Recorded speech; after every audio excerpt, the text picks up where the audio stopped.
말의 다리를 와이어로 묶고 말이 고꾸라져 넘어지는 장면이 영상에 담긴 건데요. 촬영 중에 놀란 말을 멈추게 하기 위해서 전기 충격기를 사용을 했었다. 특정 장면 묘사를 위해서 거북이 등껍질을 벗겼다. 새가 멀리 날아가지 못하게 하려고 다리를 부러뜨렸다. 참새 10여 마리가 촬영 대기 중에 스트레스로 대부분 죽었다.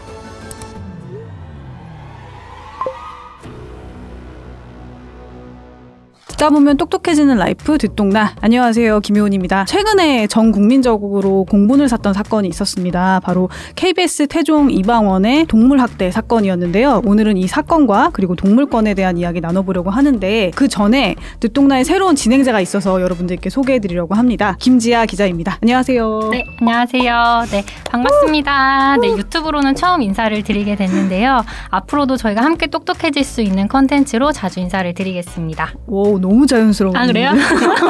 지금 되게 오랫동안 유튜브를 하셨던 것 같은 그런 느낌. 제가 이 문장만 10번 넘게 반복해서 연습을 했습니다. 네, 오늘 하려고 하는 주제는 김지아 기자님이 꼭 했으면 했던 주제잖아요. 네, 제가 지금 올해 14살이 된 반려견 또치랑도 살고 있고 동물을 평소에 굉장히 좋아하는데요. 안 그래도 이 사건을 보고 너무 끔찍해가지고 마음이 너무 아팠었거든요. 네. 그래서 저희가 먼저 이 사건을 한번 짚어보면요. 지난 19일에 있었던 일인데 KBS 사극 태종 이방원에서 낙마 장면을 촬영하는 장면이 공개가 됐어요. 말의 다리를 와이어로 묶고 말이 고꾸라져 넘어지는 장면이 영상에 담긴 건데요. 까미라고 알려진 이 말은 일주일쯤 뒤에 목숨을 잃은 걸로 알려졌습니다. 그래서 사실 KBS 측에서도 공식적으로 사과를 했고 지금 태종 이방원은 결방하고 있는 상황인데요. 동물 단체들에서도 지금 KBS 제작진을 고발한 상황입니다. 네. 아직까지도 논란이 계속되고 있죠. 네. 그래서 오늘은 저희가 특별한 분을 모시고 좀 더 깊이 있는 이야기 나눠보려고 하는데 오늘 방송 끝까지 함께 하시면 지금 미디어 속의 동물들이 어떻게 지내고 있는지 그리고 동물 학대는 어떻게 하면 막을 수 있는지 인간과 그리고 동물이 잘 공존하기 위해서는 무엇이 필요한지 그 답을 아마 찾아보실 수 있을 거예요. 네, 스페셜 게스트를 네, 소개해드리겠습니다. 영화 와이키키 브라더스부터 우리 생애 최고의 순간 리틀 포레스트를 연출하신 거장이자 12년 동안 동물권 행동 카라에서 대표직을 맡으셨고 지금도 동물권 활동을 활발하게 하고 계신 임순례 감독님이십니다. 안녕하세요, 감독님. 네, 안녕하세요. 네, 거장은 아니고요. 아니, 왜요? 거장이시잖아요. 아, 너무 뵙고 싶었어요. 네, 나와주셔가지고 너무 감사합니다. 네, 관심 가져주셔서 감사합니다. 네, 저희가 이렇게 나누고 싶은 이야기는 너무 많은데 먼저 태종 이방원에서 일어난 사건에 대해서 먼저 이야기를 해보면 좋을 것 같아요. 이 사건을 좀 어떻게 보셨는지 궁금합니다. 사실 뭐 암암리에 영화나 드라마 현장에서 뭐 이런 일들이 뭐 있다고 건너건너 얘기를 듣긴 했지만 사실 이번 사건이 충격적이었던 거는 실제 그거를 우리가 영상으로 볼 수 있었다는 것 같아요. 그래서 그거는 아마 제작팀 내 제보자가 그 동영상을 찍었기 때문에 또 이렇게 많은 사람들의 어떤 공분을 자아내는 뭐 도구로 쓰이지 않았나 그런데 어쨌든 실제로 그 이면에 있었지만 우리가 잘 알지 못했던 부분이 이제 전면에 드러났다는 게 굉장히 충격적이고 그다음에 저는 그 많은 분들이 이렇게까지 관심을 가져 주신다는 것도 굉장히 놀라운 일이었어요. 네. 예전 같으면 뭐 사람한테도 가혹한 현실인데 그냥 뭐 그게 뭐 대수야? 그런데 뭐 이번에 많은 분들이 막 드라마 폐지까지 막 주장하고 또 관련 산업에 종사하시는 분들도 많이 관심을 가지고 BH라고 이병헌 씨 소속사 대표님께서는 뭐 다시는 이런 연출자들이랑 일하지 않겠다 막 이랬고 김효진 씨나 고소영 씨 같은 분들도 개인적으로 SNS 통해서 의견을 발표해 주시고 그래서 그 사건 자체도 충격적이었지만 또 이것을 대하는 일반 시민 그다음에 또 관련 종사자분들의 반응도 굉장히 뜨거워서 그것도 좀 놀라운 점이었어요. 저는. 확실히 과거랑은 좀 달라진 분위기인 거죠. 그러니까 제가 영상을 보고 저도 너무 이제 정말 힘들었거든요. 그 영상을 보면서 아마 못 보신 분들도 많을 건데 말의 발목을 와이어로 묶어가지고 강제로 쓰러뜨리는 장면이었어요. 이게 어떻게 가능하죠? 이거는 너무 불보듯 그 말이 다칠 거라는 게 너무 뻔한데. 아니 그리고 저는 뭐 그 드라마를 쭉 보진 않았지만 방영된 방영분을 보니까 진짜 짧더라고요. 아주 뭐 그 장면이 없으면 그 드라마가 진행이 안 되는 뭐 그 정도의 중요성도 아니고 그냥 달리다 넘어졌다 정도인데 충분히 뭐 그렇게 말한테 치명적인 손상을 가하지 않고도 찍을 수 있는 방법인데 어쨌든 이거는 동물권 생명권에 대한 감수성이 너무 부족하고 이게 생명이라는 그런 생각보다는 진짜 소품 뭐 촬영을 위한 도구 이런 개념이 우선했던 것 같아요. 제작진들이. 특히 이제 이번에 목숨을 잃었던 그 까미 같은 경우에는 은퇴한 경주마라고 들었거든요. 최근에 그 퇴역 경주마들에 대한 어떤 관리라든가 이런 부분도 같이 얘기가 나오더라고요. 네, 이번 사건을 통해서 이제 그 경주마들의 이면에 대해서도 이제 많이 밝혀졌는데 우리나라는 이제 그 경주 산업이라고 경주 사업 이게 마사회라는 국가기관에서 관장을 하잖아요. 네. 그것을 관리하고 조장하는 어떤 그 국가적인 관리 시스템은 있는데 퇴역한 아이들이 그 이후에 보낼 수 있는 어떤 그런 부분에 대해서는 아무도 책임을 지지 않는 거예요. 네. 그래서 말이 보통 수명이 한 25년이 좀 넘는데 이 경주마들이 외국 같은 경우는 12살까지 경주를 한다 그래요. 그리고 외국에는 이렇게 약간 말의 반려 문화가 있어서 우리 예를 들어서 뭐 안내견들 퇴역한 후에 이렇게 입양하듯이 네. 퇴역 경주마들을 입양하는 그런 문화들이 있는데 한국에는 그런 문화가 없지 않습니까? 네. 그러니까 얘네들은 굉장히 어린 나이부터 훈련을 받고 경주에 투입이 되는데 아직 뼈가 다 자라지도 않을 때부터 경주에 투입이 돼서 굉장히 이른 나이에 5살만 되면 은퇴를 하게 되고 네. 그러고 나서는 그 마주가 또 따로 있거든요. 마주와 말을 관리하는 사람과 기수 이 세 주체가 이제 경마를 해서 돈을 벌어들일 때는 말에 관련이 돼 있지만 이후에는 이제 책임지지 않으려고 하기 때문에 그러면 이 아이들이 이제 뭐 이렇게 방송이나 이렇게 뭐 오락용으로 팔린다든지 그리고 우리가 왜 승마클럽에 이렇게 말을 타는 게 있잖아요. 근데 경주마하고 또 승마용 말이 되기 위해서는 또 그 중간에 훈련이 돼야 되는데 경주마를 길들여지는 아이들이 승마용으로 가는 훈련도 제대로 체계화가 안 돼 있고 그러다 보니까 이렇게 쌍갑에 마구 소모가 되는 그렇게 한다든지 뭐 여러분들 뭐 관광지 가면은 왜 관광마차 뭐 이렇게 하고 심지어 최악의 경우에는 얼마 전에 쏟아지는 경주 퇴역마들을 감당할 수 없어서 아까 반려견 키우신다는데 펫 사료에 말고기를 한다라고 해서 그 동물단체들이 반대해서 이제 겨우 철회한 게 있었는데 미국에서도 사실은 이 퇴역한 말을 그 도살을 중단시키기 위해서 동물단체들이 굉장히 열심히 일을 하는데 미국에서 오랫동안 경주마로 활동하다가 한국에 교배용으로 보내진 친구가 있었는데 그 친구가 이제 제주도에 그러니까 새끼도 낳고 했지만 결국 그 친구가 낳은 새끼랑 같이 도살되는 게 한국의 말 도살장에 잠입한 미국 동물단체 피타라는 곳에서 발견이 됐어요. 그래서 미국에서는 K 크루얼티라고 그래가지고 한국의 말을 퇴역한 말을 보내지 말라. 교배용으로나 다른 용도로 보내도 결국은 이렇게 잔인하게 도살된다. 이런 그 잠입 르포가 보도됐을 정도로 그 사육 이면에 아니면 경주 산업 이면에 이런 끔찍한 일들이 있고 사실 이 촬영장에서 이 말이 다치거나 죽으면 그 업체들은 뭐 보험금을 받고 또 다른 말들로 계속 교체가 될 수 있으니까 이걸 생명으로 엄중하게 받아들이질 않는 거죠. 네. 그러니까 우리나라가 동물 보호를 위해서 갈 길이 아직도 너무 멀다라는 생각이 드는데요. 저는 특히나 이번 사건이 마음이 아팠던 게 좀 막을 방법이 있긴 있었던 거잖아요. 그래서 저도 찾아보니까 2020년에 130페이지 정도 분량이 되는 동물 출연 미디어 가이드라인을 임 감독님께서 직접 만들어서 배포를 하셨어요. 자세히 살펴를 보면은 촬영을 위해 훈련받은 동물을 섭외해야 한다라고도 적혀 있더라고요.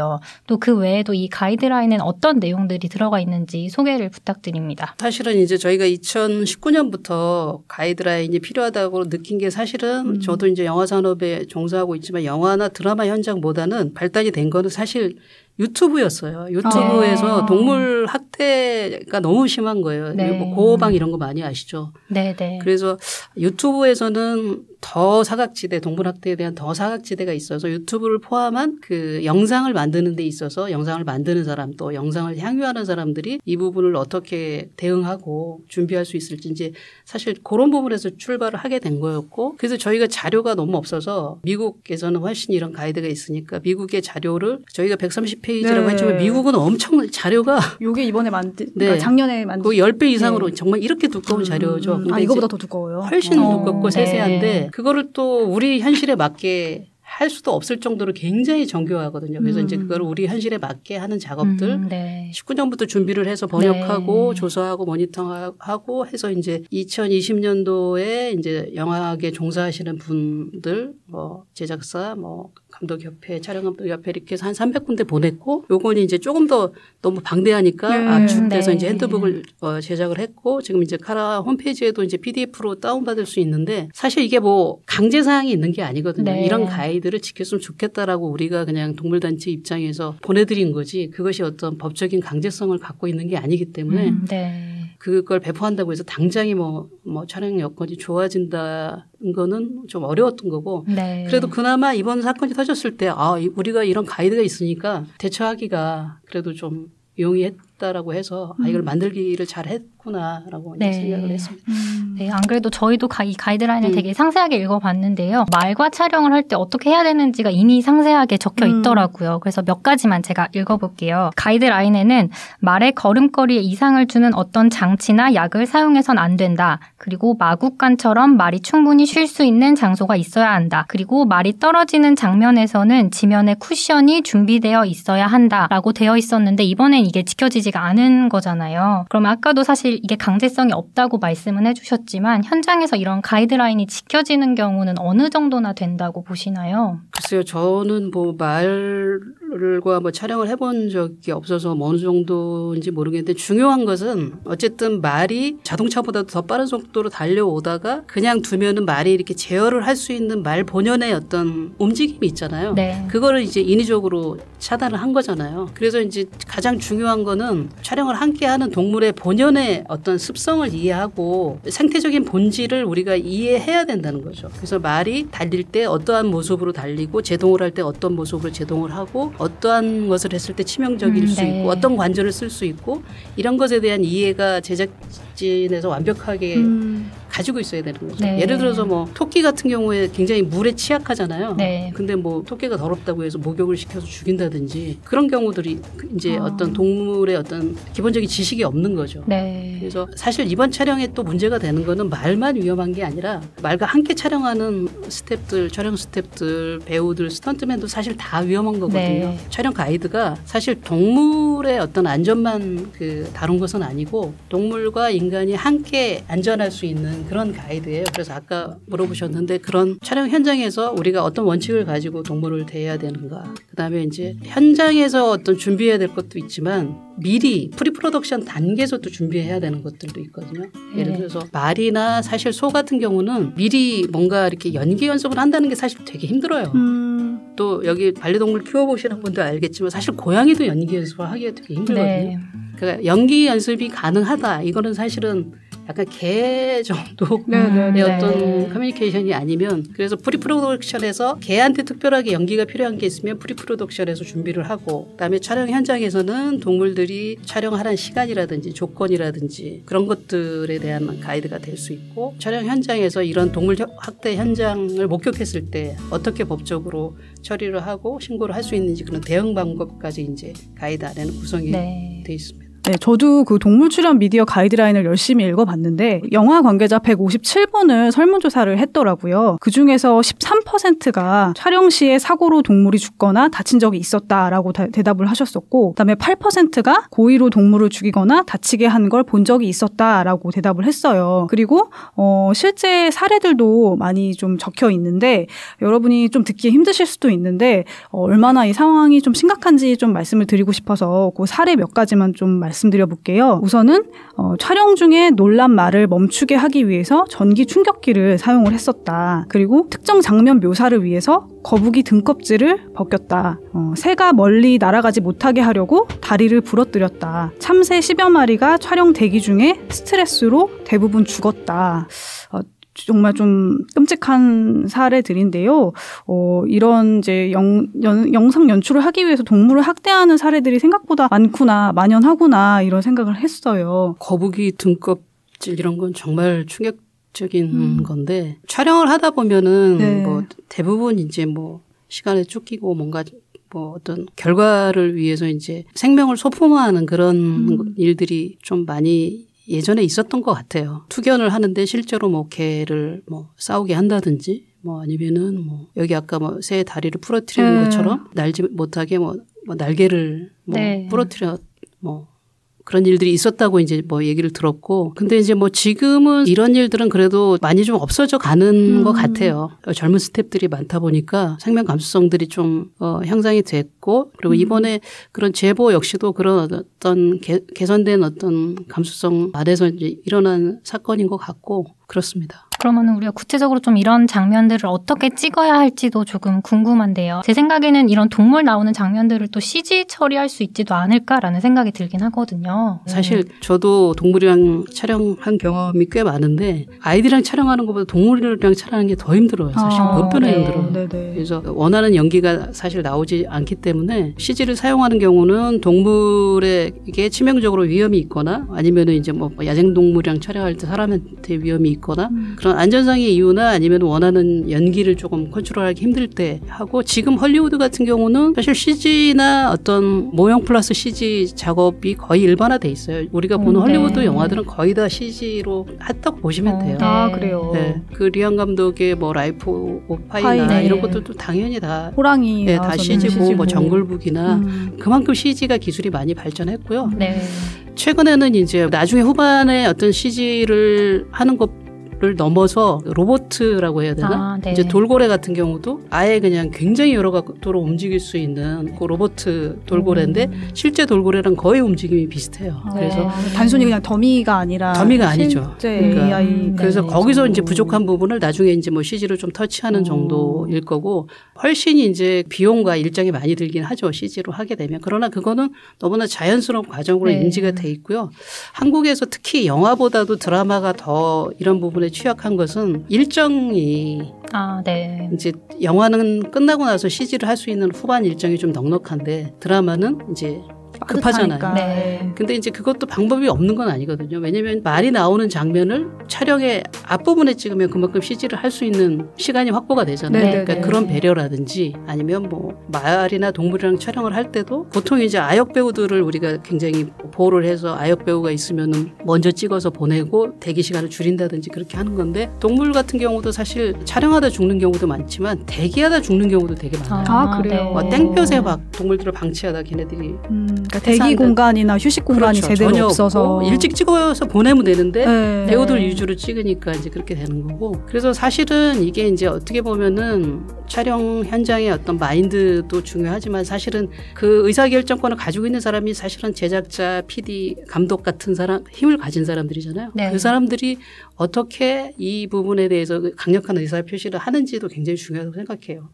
약간의 뭐 자화자찬이 될 수도 있겠지만 저는 그 리틀 포레스트 할 때 오구라는 강아지와 뭐 김태리 씨랑 이렇게 하는 장면이 있는데 뭐 예를 들어서 테이크를 강아지한테 여러 번 가기 어렵잖아요.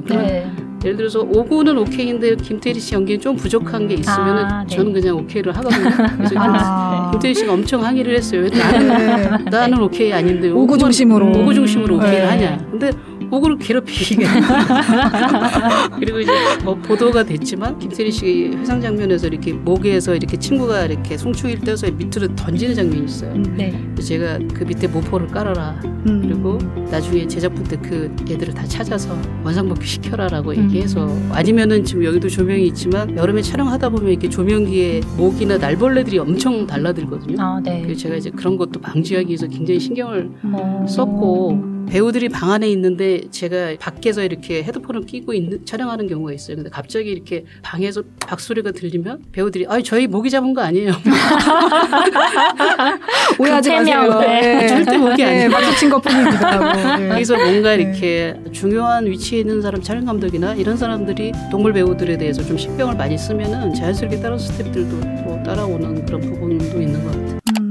근데 아까 드라마 촬영 같은 경우에는 일정이 굉장히 빠듯해서 그런 부분도 있다고 말씀하셨는데, 좀 구조적으로 이런 동물 학대나 방치가 발생할 수밖에 없는 부분들이 좀 있는 건가요? 있죠. 크게 보면은 어쨌든 우리나라는 동물보호법이 굉장히 취약하잖아요. 그리고 이제 지금의 동물보호법은 사실은 이렇게 디테일하게 규정이 안 돼 있어요. 거의 뭐 개라든지 뭐 이런 학대 위주로 돼 있어서 그러다 보니까 이제 뭐 현실적인 법망을 피해갈 수 있는 것도 많고, 실정법상으로 거의 처벌이 굉장히 약하고 그리고 예를 들어서 이제 말을 관리하는 에이전트가 우리는 뭐 4시간 이상 촬영을 못 합니다라든지 이런 시설이 있어야지 촬영을 합니다라든지 말의 권리를 확보하기 위해서 노력을 해야 되는데 동물 에이전시들은 그런 마인드가 없는 거죠. 네.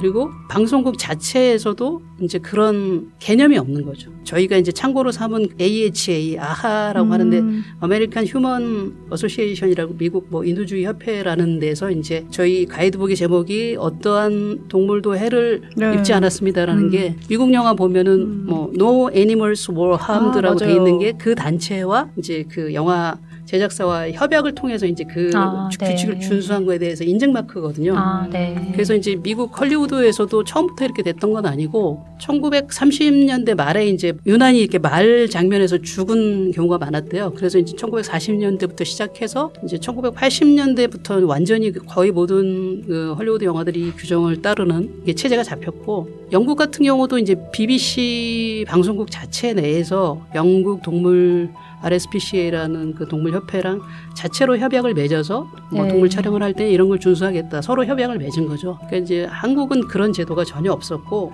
그나마 이제 카라에서 이렇게 가이드북을 내서 이렇게 했던 거가 정말로 첫발 띄기 정도이고 이번 사건을 계기로 해서 이제 방송국 안에서도 이제 그런 규정들이 만들어져야 될 것 같습니다.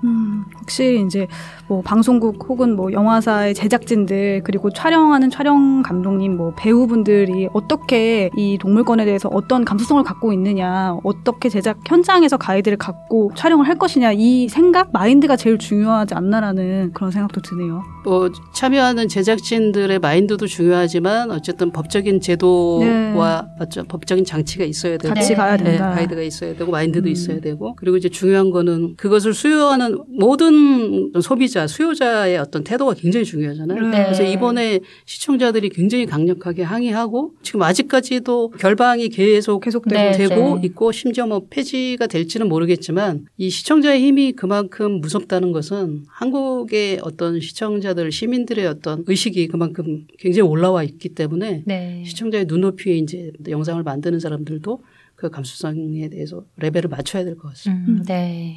여러분은 듣동라이 진행자 김지아, 김효은 그리고 임순례 감독님과 함께하고 계십니다.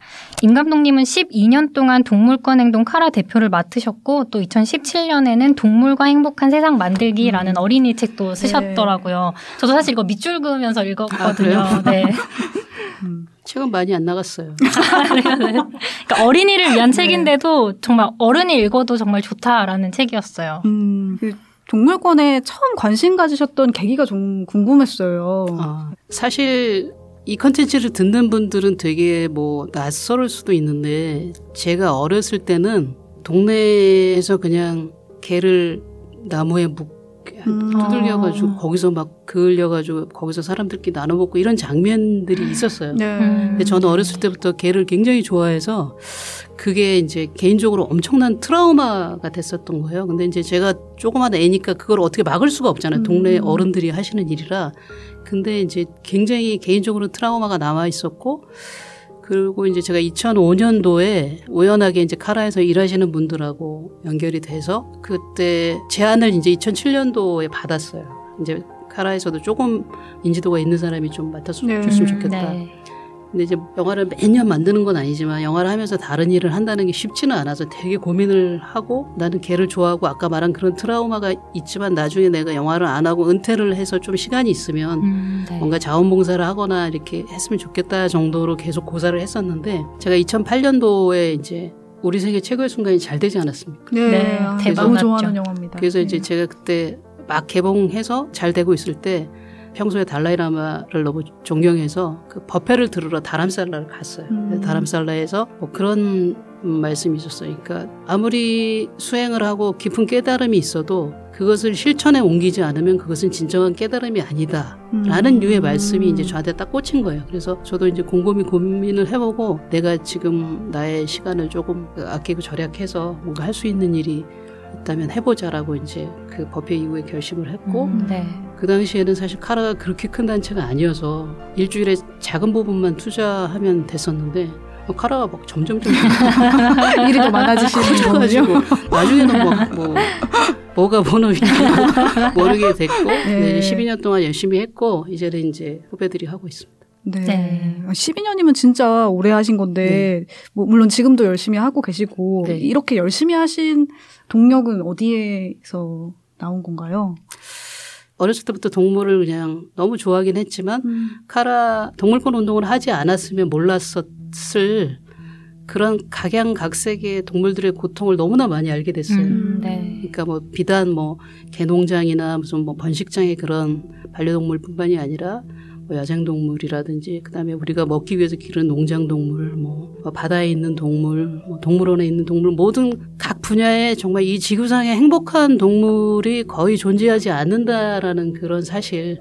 그래서 그들의 네. 고통을 조금이라도 줄여줄 수 있는 일에 동참할 수 있다라고 하면 해보자라는 그게 제일 컸던 것 같아요. 오히려 네. 활동하시면서 더 그렇죠. 많이 배우시고 네. 생각을 하시게 됐구나. 그러니까 동물을 좋아하셔서 그런지 아까도 말씀을 해주셨지만 동물과 영화 촬영을 하신 경험도 많으시잖아요. 그래서 소와 함께 여행하는 법에서는 소 한 수가 나왔고 네네. 아까 말씀해 주셨지만 리틀 포레스트에서는 오구가 나왔던 기억이 나는데요. 네네. 제가 찾아보니까 근데 오구는 그 구조된 유기견이었다고 하더라고요. 네네. 유기견이 어떻게 촬영까지 함께 하시게 됐는지도 궁금하고요. 네. 그 얘기도 부탁드립니다.